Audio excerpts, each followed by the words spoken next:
So we're at the museum, the John Randles Center for Yoruba Culture and History. And with me here is our tour guide, Ifa. So Ifa, I'll let you take. Ifa. My name is Ifa. I'll be the tour guide. So this is Yoruba Museum, the first in Africa. Here we have a figure of the family. There is the father, mother, children. So it means the core value of Yoruba people. The reason why we do everything that we do from the background is for family.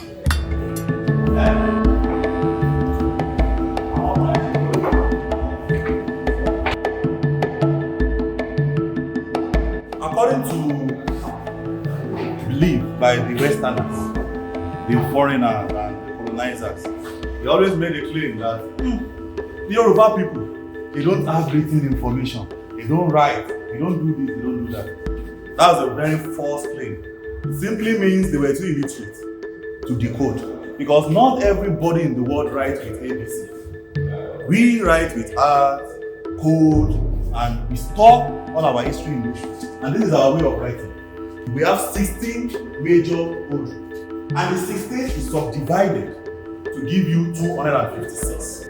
That's how we have all the Odu that we have. And inside each of these Odu, we have scientific essence, religious essence, historical essence. Every essence of the Yoruba people is being stored inside all of this. So let's go in.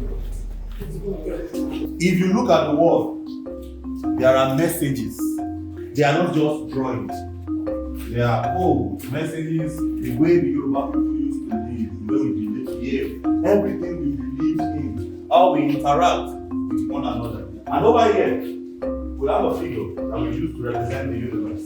The upper part of this is called Odion, which you can call the heaven. The below here is what we call the world beneath.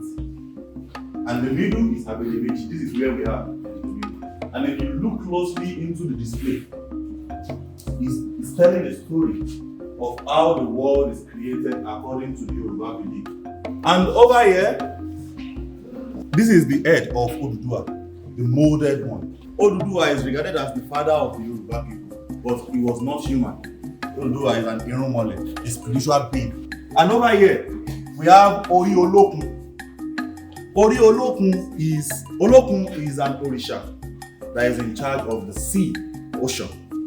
And Olokun is regarded as the wealthiest deity that we ever have.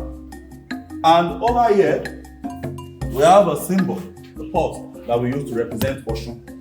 Oshun is the goddess of river, love, and fertility. And here we have Orisha Osoyin. Osoyin is the god in charge of healing, use of herbs, roots, medicine. Osoyin is in charge of that. We have what we call Okoifa. This is the smaller part. When we get to where the big one is, I will explain more. And over here, we have one of the most controversial topics, Eshu. This is Eshu, Orisha Eshu in Yoruba land. And I am happy to tell you that Eshu is different from Satan or devil. In the Yoruba belief, we do not have anything that we can use as Satan. We don't believe in the concept of devil. We believe that anything that you do it out of your free will. Eshu is the karmatic force of the universe. What you do is what you get. So that is why Eshu does not care if you like him or you hate him. His own is to serve justice.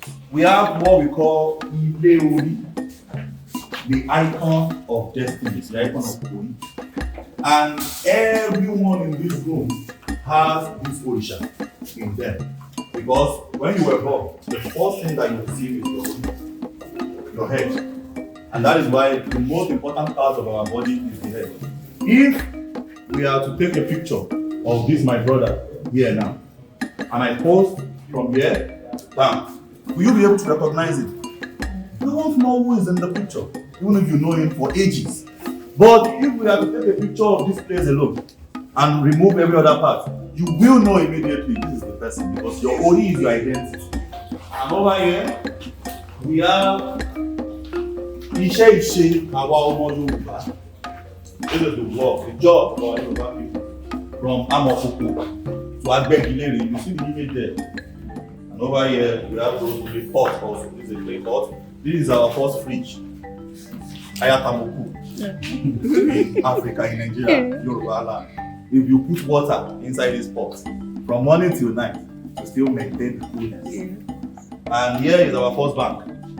Kolo. This is Kolo, where we keep money. And these are some of the carved work. They are massive. We have the symbol of twins. Twins in Yoruba land are believed to be special children.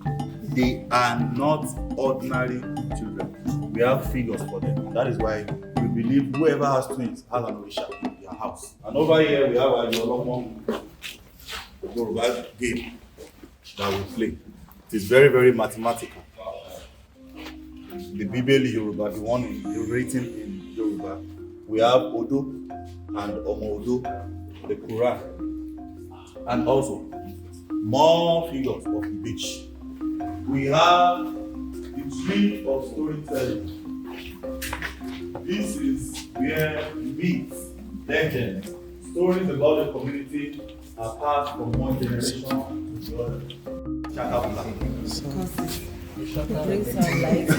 Well, he is right actually. He is right actually. The Shaka and the Bula. The reason why is the Yoruba people, whenever we want to give names, we look at the thing and we also look at how it behaves. That's how we give names. And names are very important to Yoruba people. And here we have the small approche. Put it in your tongue and whatever you say will come to pass in people. So over here we have the instrument of Ifa divination. For every information with Iwaju Ọpọ́n Ugbọ́, Ẹ̀yìn Ọpọ́n Ugbọ́, Olùmúlọ̀tún, Ọlọ́kọ̀ràn lósì, Àárín Ọpọ́n Ìta Ọ̀run. It means from the north to the east, the south to the west. Wherever the information is about this person, I want you to do it. And when you go to meet the Babalawo, they won't ask you to tell them why you have come. They will divine and tell you why you came from the position. Over here, we have the symbol of what a proper Yoruba king looks like. From the crown, to Ikere, Titise, Baba, and Opashe. The Opashe is called the staff of command or authority. We have the machine that we use to make Ashofi or Ashoki. If you go to Iseyin or your state today, they still have this machine, it's still working, functioning well today. And from this is what the blood will come to. Every part of the balance people are now making an death is not the end. To die is to start another responsibility. So when an elderly person dies, they don't go to rest in peace. They become an ancestral. Because there are a lot of jobs to be done. They have to watch over the family, offspring, a lot of that. And every household has their own Egungun in Yoruba land. Everybody has an instrument of work. If you go out to an estate, you can use it to send thunder, lightning, and all of that to your enemies. We also have Ada, and we have the cloth. All these clothing are fortified. When it is rightly fortified, it can actually stop gunshots, cutlass from penetrating.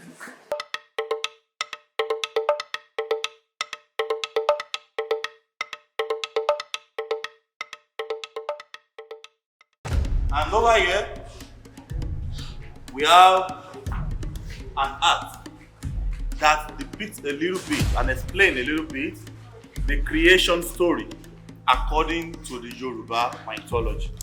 The Yoruba people believe that Olodumare sent 16 Irunmole, Ogun, Shango, Obatala, including Oshun, to come and make the world habitable.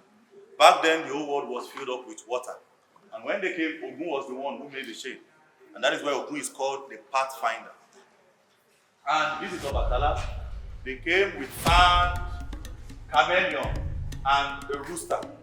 When they poured the sand on the ground, they now drop the rooster on it. And you know the work of a chicken.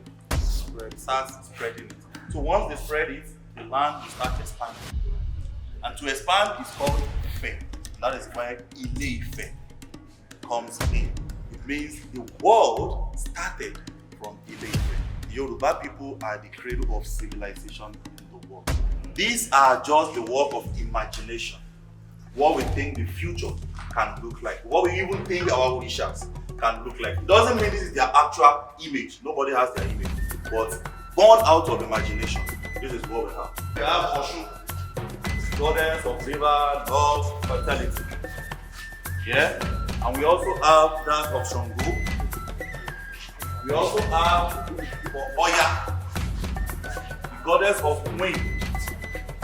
And we also have Osun, the god of plants, leaf, healing, and medicine. With the use of past technology combined with the one we have today, we can actually create a beautiful future for the next generation. My name is Fagbemi Shola, and thank you for coming.